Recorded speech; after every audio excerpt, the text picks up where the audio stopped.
হরে কৃষ্ণ। শ্রীমদ্ ভাগবতম ষষ্ঠ স্কন্ধ প্রথম অধ্যায় ৬৪ নম্বর শ্লোক।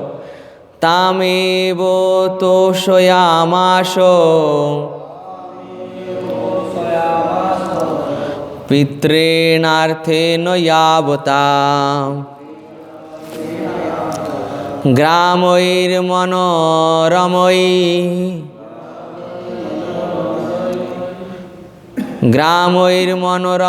কামৈ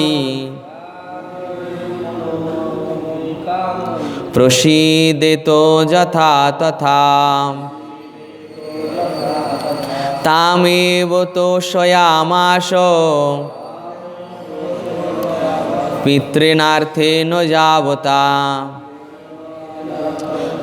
গ্রামৈ মনোরমৈ কামৈ প্রসীদেতো যথা তথা তামেব তোষয়ামাস পিতॄনার্থেন যাবতা গ্রামৈর্মনোরমৈ কামৈ প্রসীদেতো যথা তথা। এইভাবে অজামিল সেই বেশ্যাকে নানা উপহার দিয়ে সন্তুষ্ট করার জন্য তার পিতার কাছ থেকে উত্তরাধিকার সূত্রে প্রাপ্ত সমস্ত অর্থ ব্যয় করতে থাকেন। সেই বেশ্যার সন্তুষ্টি বিধানের জন্য তিনি তার সমস্ত ব্রাহ্মণোচিত কার্যকলাপ পরিত্যাগ করেন। তাৎপর্য শ্রীল প্রভুপাদ के द्वारा। জয় শ্রীল প্রভুপাদ কি।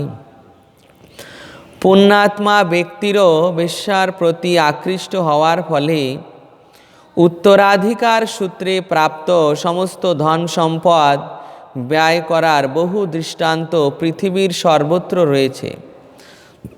বেশ্যাগমন এমনই একটি জঘন্য কার্য যে তার ফলে চরিত্র তো নষ্ট হয়ই, সেই সঙ্গে মানুষ তার অতি উচ্চ পদ থেকে অধঃপতিত হয় এবং তার সমস্ত ধন সম্পদ নষ্ট হয়ে যায়। তাই অবৈধ স্ত্রী সঙ্গ সর্বতোভাবে বর্জন করা উচিত। মানুষের উচিত তার বিবাহিত স্ত্রীকে নিয়েই সন্তুষ্ট থাকা, কারণ অবৈধ স্ত্রী সঙ্গ সমস্ত সর্বনাশের মূল। কৃষ্ণ ভক্ত গৃহস্থের কর্তব্য সর্বদা সেই কথা মনে রাখা। এক স্ত্রীকে নিয়েই তার সন্তুষ্ট থাকা উচিত এবং হরে কৃষ্ণ মহামন্ত্র কীর্তন করে শান্তিপূর্ণভাবে জীবন যাপন করা উচিত। তা না হলে তিনি যে কোনো মুহূর্তে অজামিলের মতো অধঃপতিত হতে পারেন। হরে কৃষ্ণ। এখানেই শ্রীল প্রভুপাদের প্রাঞ্জল তাৎপর্য সমাপ্ত হলো। তো এই শ্লোকে বর্ণনা করছেন, কারা বর্ণনা করছেন? এই শ্লোকে বর্ণনা করছেন যমদূতেরা, যমরাজের দূতেরা বর্ণনা করছেন যে যমরাজের পার্শ্বদেরা যখন অজামিলকে ধরতে এসেছিলেন তখন বিষ্ণুদূতেরা বাধা দিয়েছিলেন। জয় জয় শ্রী শ্রী রাধা মদন মোহন গৌরসুন্দর জগন্নাথ বলদেব সুভদ্রা মহারানী কি জয়। বিষ্ণুদূতেরা বাধা দিলেন। তো বাধা দেওয়ার কারণ জিজ্ঞাসা করছেন যমরাজেরা। বিষ্ণুদূতেরা কিছু উত্তর দিয়েছেন, কিন্তু তাতে সন্তুষ্ট না হয়ে যমদূতেরা বলছেন যে জানো আপনারা জানেন যে এই ব্যক্তি কত পাপ করেছে। এর রেকর্ড আপনারা জানেন। এই ব্যক্তিকে আপনারা বাধা দিচ্ছেন নরকে নিয়ে যাওয়ার জন্য। আমরা একে নরকে নিয়ে শাস্তি প্রদান করে একে শুদ্ধ করব, আর আপনারা একে বাধা দিচ্ছেন যে এই ব্যক্তি কি প্রকার জঘন্য কার্য করেছে। এর শাস্তি ভোগের দ্বারাই এর পাপের প্রায়শ্চিত্ত হবে, কেননা এ জীবিত থাকতে কোনো প্রায়শ্চিত্ত করেনি। জীবিত থাকতে কোনো প্রায়শ্চিত্ত করেনি। প্রায়শ্চিত্তে পাপ নষ্ট হয়, কিন্তু পাপ করার প্রবৃত্তি নষ্ট হয় না।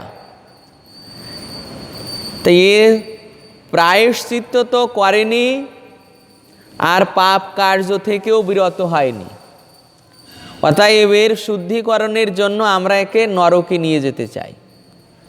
বিষ্ণুদূতেরা বলছেন যে ধর্মরাজের সভায় যদি এই প্রকার অধর্ম হয় তাহলে লোক কার শরণাগত হবে? হ্যাঁ, এই ব্যক্তি ধর্মাত্মা, পুণ্যাত্মা, হ্যাঁ, একে তোমরা নরকে নিয়ে যেতে চাও কেন? হ্যাঁ, এই ব্যক্তি ভগবানের নাম করেছে, ধর্মাত্মা, একে তোমরা কেন নরকে নিয়ে যেতে চাও? তখন বিষ্ণুদূতেরা এই যে উত্তর প্রদান করছেন, যমদূতেরা ওই অসন্তুষ্ট হয়ে বলছেন যে এ কত কত পাপ করেছে আপনারা জানেন, কোনো প্রায়শ্চিত্ত করেনি। এই অজামিল কি করেছে? নিজের পিতামাতাকে ঘর থেকে বার করে দিয়েছে, তারপর নিজের বিবাহিত পত্নীকে ঘর থেকে বার করে দিয়েছে, বেশ্যাকে এনে রেখেছে তাকে সন্তুষ্ট করার জন্য, পিতার কাছ থেকে উত্তরাধিকার সূত্রে প্রাপ্ত সমস্ত অর্থ ব্যয় করেছে। কেন?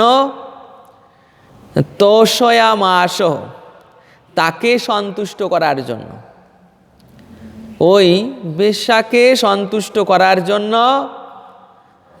কার ধন সমাপ্ত করেছে? পিতৃণার্থেন, অর্থাৎ পিতা যা সঞ্চিত করে রেখে গিয়েছিলেন সেই অর্থ দিয়ে তার সন্তুষ্টি করেছে। তারপর তার যে সন্তুষ্টি বিধান, এই যে এই প্রকার স্ত্রীর যে সন্তুষ্টি বিধান, গ্রাম্যই মনোরমই কামই, গ্রাম্যই মনোরমই কামই মানে এ জড়জাগতিক সুখ, গ্রাম্য সুখের প্রতি অধিক লালায়িত। হ্যাঁ, শাড়ি দাও, গহনা দাও, ঘুরতে নিয়ে যাও, ভালো খেতে দাও, ভালো থাকতে দাও, ভালো পড়তে দাও, হ্যাঁ, যেখানে ইচ্ছা সেখানে স্বাধীনভাবে চলতে দাও, যা ইচ্ছা তাই করতে দাও। এই প্রকার গ্রাম্য মনোরমই কামই, তার এই প্রকার কামনায় সে ইন্ধন যোগাতে তার পিতার সমস্ত ধন খরচ করে দিয়েছে। প্রসীদতে, তাকে প্রসন্ন করার জন্য, তাকে প্রসন্ন করার জন্য তার পিতার জোগাড়কৃত সমস্ত ধন ব্যয় করে দিয়েছে। সেই বেশ্যার সন্তুষ্টি বিধানের জন্য তার সমস্ত ব্রাহ্মণোচিত কার্যকলাপ পরিত্যাগ করেছে। তা তার সন্তুষ্টি বিধান করতে গিয়ে এ তার সমস্ত ব্রাহ্মণোচিত কার্যকলাপ, যজন যাজন, অধ্যয়ন অধ্যাপনা, তারপর পূজা পাঠ, ভগবানের আরাধনা, গ্রন্থ অধ্যয়ন, আগে এগুলো সে করতো, আগে এগুলো সে করত, কিন্তু যখন থেকে এই ঘরে এসেছে তখন থেকে ও সব বন্ধ হয়ে গিয়েছে, ওই সব বন্ধ হয়ে গিয়েছে। আর ওই স্থলে এখন এই যে দাসীর, এই দাসীর সন্তুষ্টি বিধানের জন্যই তার সমস্ত চিত্ত, সমস্ত ইন্দ্রিয় যে কিভাবে একে সন্তুষ্ট করা যায়, এই সন্তুষ্ট করতে গিয়ে যে গ্রাম্য মনোরমই, তার তো বিভিন্ন প্রকার কামনা। আজ গহনা দাও, আজ শাড়ি দাও, এগুলো জোগাড় করতে গেলে সে তো ব্রাহ্মণ ছিল, কি করতে হয়েছে? চুরি করতে হয়েছে, জুয়া খেলতে হয়েছে, তারপর অপহরণ করতে হয়েছে, কাউকে খুন করতে হয়েছে, কারো সঙ্গে মিথ্যা কথা বলে কাউকে ধোঁকা দিতে হয়েছে। এই প্রকার ব্যবসায় নিয়োজিত হয়েছে যে তার সমস্ত ব্রাহ্মণোচিত গুণ, ব্রাহ্মণোচিত স্বভাব সব নষ্ট হয়ে গিয়েছে। কোথায় ব্রাহ্মণ কুলে আবির্ভূত হয়েছিল, জন্মগ্রহণ করেছিল, আর এই প্রকার কুসঙ্গের প্রভাবে তার সেই সমস্ত আশ্রমনোচিত ধর্ম, জাতিগত কুলগত সব ধর্ম নষ্ট হয়ে গিয়েছে। তাৎপর্যে প্রভুপাদ বলছেন যে পুণ্যাত্মা ব্যক্তির এই প্রকার বেশ্যার প্রতি আকৃষ্ট হওয়ার ফলে উত্তরাধিকার সূত্রে প্রাপ্ত সমস্ত সম্পদ ব্যয় করার বহু দৃষ্টান্ত পৃথিবীর সর্বত্র রয়েছে। যে এই ঘটনা কেবল ওই উত্তরপ্রদেশে কন্নৌজ নগরীতে হয়নি, এই ঘটনা সচরাচর প্রায় সব জায়গায় ঘটে চলেছে। সব জায়গায় ঘটে চলেছে। আমাদের সমাজেও এই প্রকার রয়েছে। রাজাদের আমলে একটা নির্দিষ্ট জায়গায় এদের থাকতে দেওয়া হতো, নির্দিষ্ট জায়গায়। তো সেখানে তারা সমাজ থেকে বহির্ভূত ছিল। ঘরে যারা সন্তুষ্ট না হতো তাদের এইভাবে সেই বাজারে গিয়ে সন্তুষ্টি লাভ করতে হতো। এরপর এই কলিযুগের ব্যবস্থায় এমন হয়ে গিয়েছে যে এখন যেখানে সেখানে এই প্রকার অবৈধ সঙ্গ, অবৈধ কার্যকলাপ, মানুষ এখন হোটেল করে এই প্রকার ব্যবসা শুরু করে দিয়েছে। বড় বড় শহরে দেখলে দেখা যায়, দিল্লি, মুম্বাই, ব্যাঙ্গালোর দেখবেন যে সেই হোটেল করে এই প্রকার ব্যবসা শুরু করে দিয়েছে। এই যে বেশ্যাগমন এমন একটি জঘন্য কার্য যে তার ফলে চরিত্র তো নষ্ট হয়, সেই সঙ্গে মানুষ তার অতি উচ্চ পদ থেকে অধঃপতিত হয় এবং তার সমস্ত ধন সম্পদ নষ্ট হয়ে যায়। যে এই প্রকার কার্যে যে আমাদের এই কৃষ্ণ ভাবনামৃত জীবনে যে 4টি নিষেধ রয়েছে, 4টি নিষেধের মধ্যে একটি হচ্ছে অবৈধ সঙ্গ করা। তো এই অবৈধ সঙ্গের ফলে বলা হচ্ছে যে চরিত্র তো নষ্ট হয়, তা চরিত্র নষ্ট হয়ে যাবে। সে যতই বিদ্যা সম্পন্ন হোক না কেন, পণ্ডিত জ্ঞানবান হোক না কেন, কি হয়ে যাবে? ওই সাপের মাথায় মণি তুল্যের ন্যায়। সাপের মাথায় মণি, তো মণিস্বরূপ কি বিদ্যা রয়েছে, পাণ্ডিত্য রয়েছে, কিন্তু চরিত্র নষ্ট হয়ে গেছে, মানে সাপ হয়ে গিয়েছে। অতএব তার সংস্পর্শে আর যাওয়া উচিত নয়। সে যতই বিদ্বান হোক, যতই পণ্ডিত হোক, সে যদি চরিত্রহীন হয়, তাহলে সাপের মাথায় মণি থাকলেও যেমন সর্প পরিত্যাজ্য, তেমন বুদ্ধিমান পণ্ডিত ব্যক্তি যদি চরিত্রহীন হয়, তাহলে ঠিক তাকে ওই সর্পের মতোই পরিত্যাজ্য করতে হয়। তো চরিত্র নষ্ট হয় এবং সেই সঙ্গে মানুষ তার অতি উচ্চ পদ থেকে অধঃপতিত হয়, তার সমস্ত ধন সম্পদ নষ্ট হয়ে যায়। যে শুনেছেন, এই যে আমাদের বিল্বমঙ্গল ঠাকুর, তিনিও তার যৌবন অবস্থায় এই প্রকার একজন বারবনিতার প্রতি আকৃষ্ট হয়েছিলেন, কিন্তু সৌভাগ্যবশে তার চেতনা ফিরেছিল। তিনি তার সেই পরামর্শ নিয়ে তিনি বৃন্দাবন চলে গিয়েছিলেন। এই প্রকার অনেক ভুরি ভুরি উদাহরণ রয়েছে। আমাদের শিল ভক্তি সিদ্ধান্ত সরস্বতী প্রভুপাদ, তিনি এই প্রকার একটি নাটক লিখেছিলেন, নরক গুলজার। ভক্তি সিদ্ধান্ত সরস্বতী প্রভুপাদ নরক গুলজার নামে একটি নাটক লিখেছিলেন, যে সেখানে দেখাচ্ছেন যে এক ব্যক্তি কোনো এই প্রকার যাতায়াত করে সেই বেশ্যালয়। তো একজন সাধুর কাছে এসেছেন, সাধুর কাছে এসে জিজ্ঞাসা করছেন যে এই প্রকার যারা অবৈধ সঙ্গে যুক্ত তাদের কি গতি হবে, তাহলে তাদের কি গতি হবে না তারা নরকে যাবে। তো এই যে অমোঘ বাবু তিনি এখানে যাতায়াত করেন, তার কি গতি হবে না তিনি নরকে যাবেন। তারপর ওখানে যারা রয়েছে ওই বারবণিতাগণ তাদের কি গতি হবে না তারাও নরকে যাবে। তারপর এই যে এই প্রকার এই একজন বাবু আসেন তার কি গতি হবে না সেও নরকে যাবে। তখন সে শুনে বলছে যে তাহলে নরকে তো ফিস্ট হবে। হ্যাঁ, নরক গুলজার এরকম একটা নাটক লিখেছিলেন যে এই প্রকার অবৈধ কাজের জন্য যারা যুক্ত আছে তারা সকলে স্বগোষ্ঠীতে ওদের গতি নরক লোকে হবে।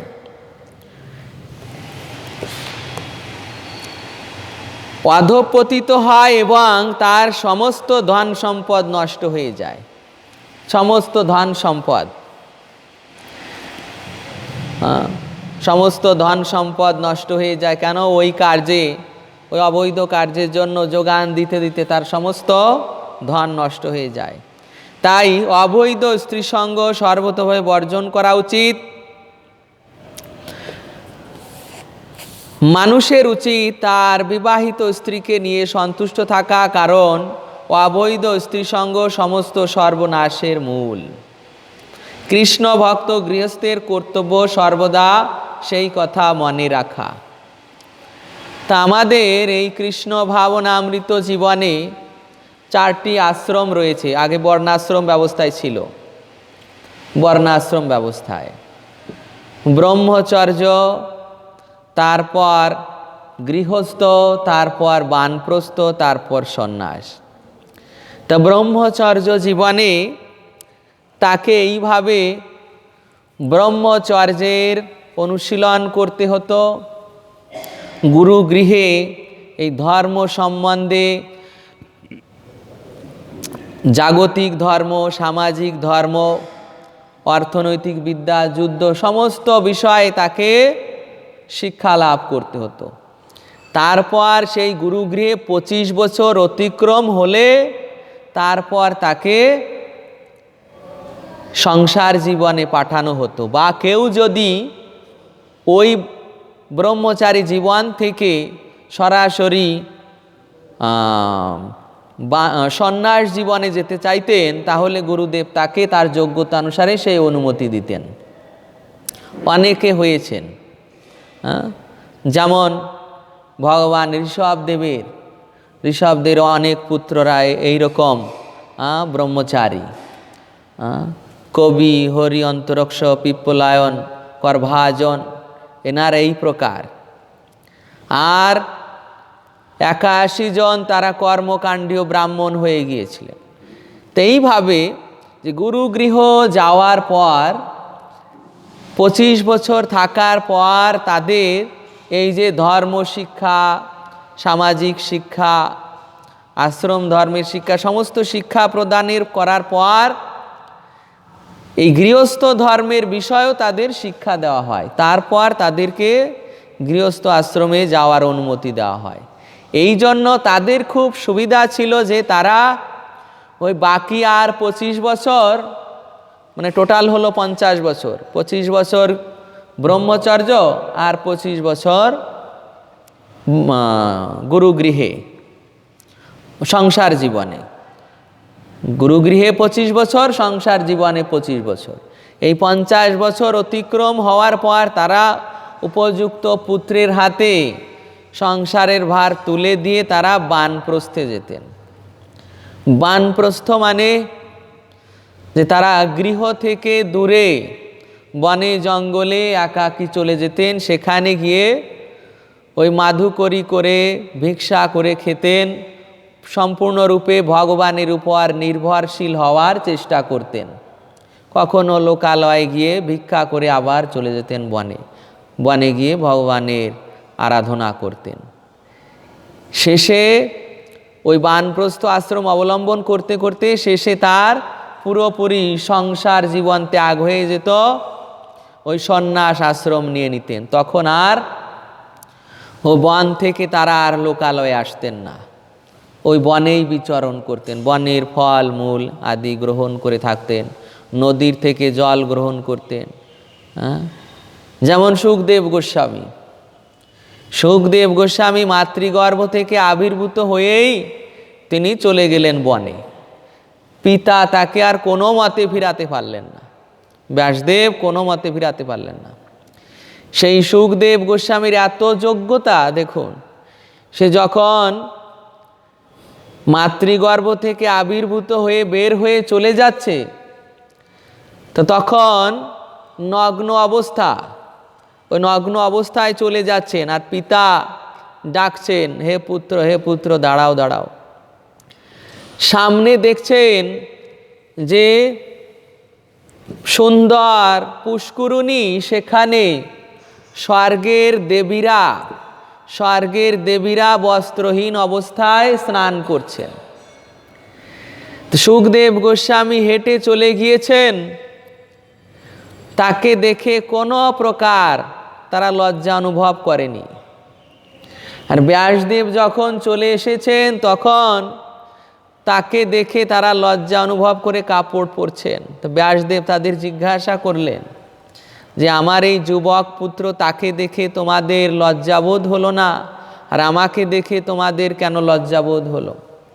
তখন সেই দেবাঙ্গনারা বলছেন যে আপনার পুত্রের পবিত্র দৃষ্টিতে কোনো ভেদ বুদ্ধি ছিল না যে এ পুরুষ এ স্ত্রী, এই প্রকার কোনো ভেদ বুদ্ধি ছিল না। আমরা তাকে দর্শন করেছি, তার পবিত্র দৃষ্টিতে কোনো প্রকার ভেদ বুদ্ধি ছিল না। সে কি দর্শন করেছে? সেই বিভিন্ন পোশাক পরা জীবাত্মাদের কেবল দর্শন করেছে। বিভিন্ন পোশাক পরা, স্ত্রীর পোশাক কি পুরুষের পোশাক, এই পোশাক দেখেছে। পোশাক পরা কেবল জীবাত্মা দেখেছি। আমাদের এই যে শরীর, এটা পোশাকের ন্যায়, সে কেবল এই পোশাক দেখেছে, আর ভিতরে ওই জীবাত্মাদের দেখেছেন যে একই জীবাত্মা।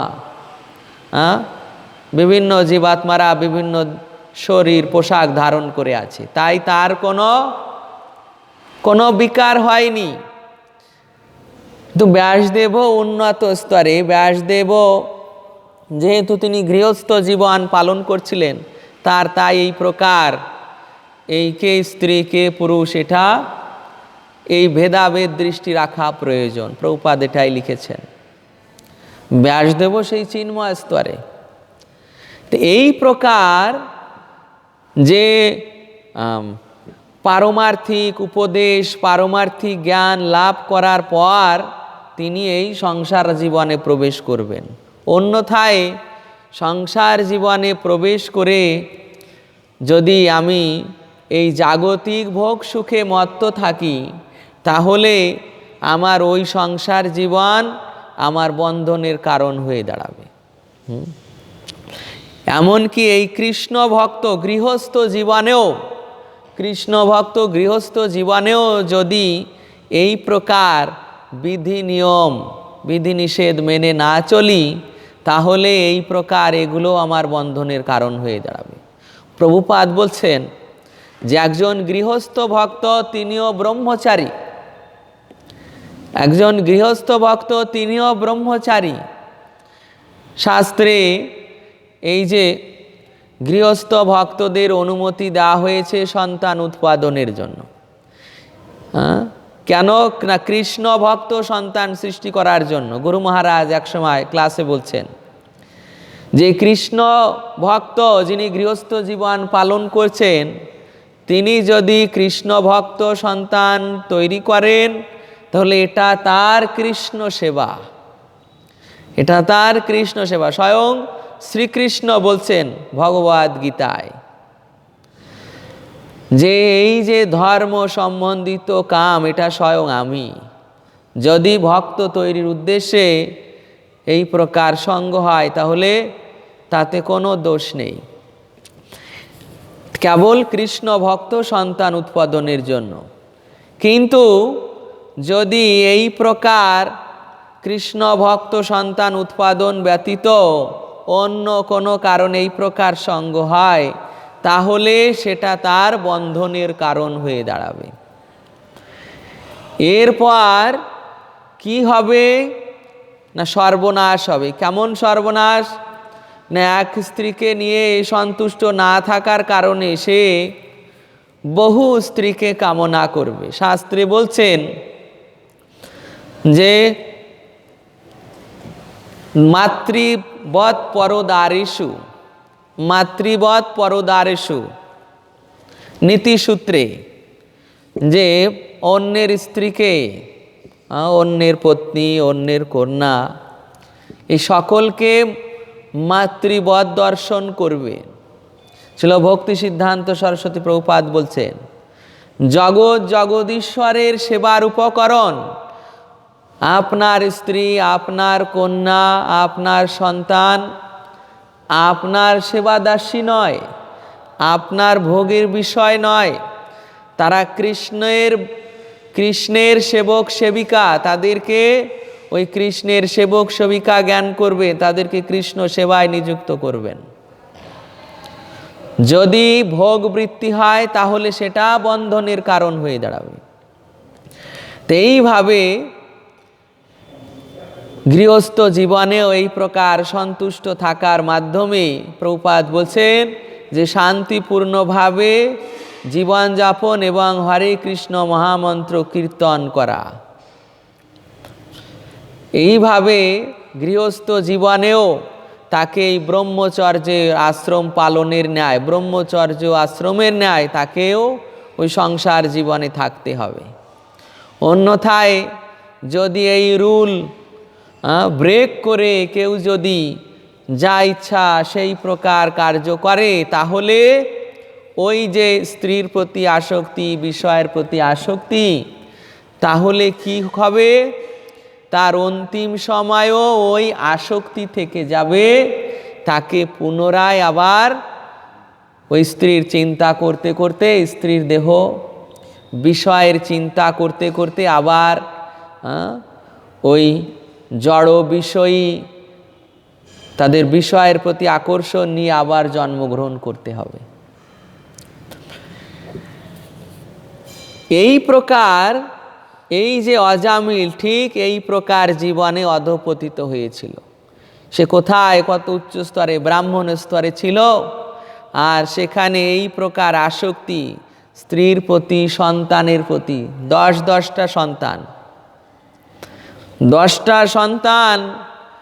আবার সুখদেব গোস্বামী বা আচার্যগণ বলছেন যে তার নিজের সন্তান কিনা তারও কোনো ঠিক ছিল না। ওই বেশ্যার পুত্রদের পালন করেছে। এই বেশ্যার পুত্রদের পালন করতে করতে সে তার জীবনের 88 বছর, 87 বছর অতিক্রম করে দিয়েছে। কোনো ব্যক্তি যদি এই প্রকার তার জীবনের 87 বছর এই প্রকার এই একজন বেশ্যার গ্রাম্যই মনোরমই গ্রাম বিষয় সুখের তার কামনা বাসনা চরিতার্থ করতে যদি তার জীবনের 87 বছর পার করে দেয় তাহলে তার আর ভজন সাধনের কি বাকি রইল? যখন মুমূর্ষ অবস্থায় পড়ে আছে তখনও সেই অবস্থা। তো এটা শুধু অজামিলের ক্ষেত্রে নয়, আমাদের এই জগৎ সংসারে এই প্রকার অজামিল অনেক রয়েছে, অনেক। রাজনৈতিক ক্ষেত্রে, পারিবারিক ক্ষেত্রে, সামাজিক ক্ষেত্রে এই প্রকার অনেক অজামিল দেখা যাবে, যে তারা এই প্রকার স্ত্রীতে আকৃষ্ট, বিষয়ে আকৃষ্ট, পদ পজিশন নিয়ে আকৃষ্ট।